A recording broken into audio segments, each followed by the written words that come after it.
أعوذ بالله من الشيطان الرجيم. بسم الله الرحمن الرحيم. يا أيها الذين آمنوا لا تقولوا راعنا وقولوا انظرنا واسمعوا وللكافرين عذاب أليم. ما يود الذين كفروا من أهل الكتاب ولا المشركين أن ينزل عليكم من خير من ربكم، والله يختص برحمته من يشاء، والله ذو الفضل العظيم. ما ننسخ من آية أو ننسها نأتي بخير منها أو مثلها. ألم تعلم أن الله على كل شيء قدير؟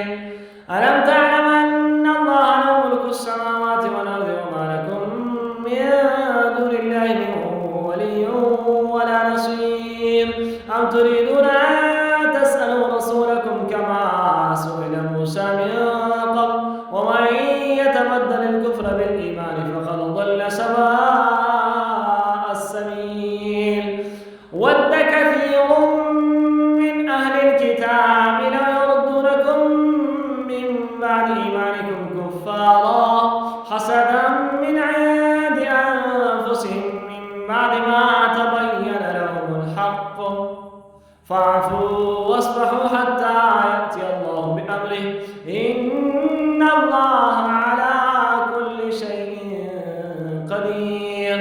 وأقيموا الصلاة وآتوا الزكاة وما تقدموا لأنفسكم من خير تجدوه عند الله، إن الله بما تعملون بصير.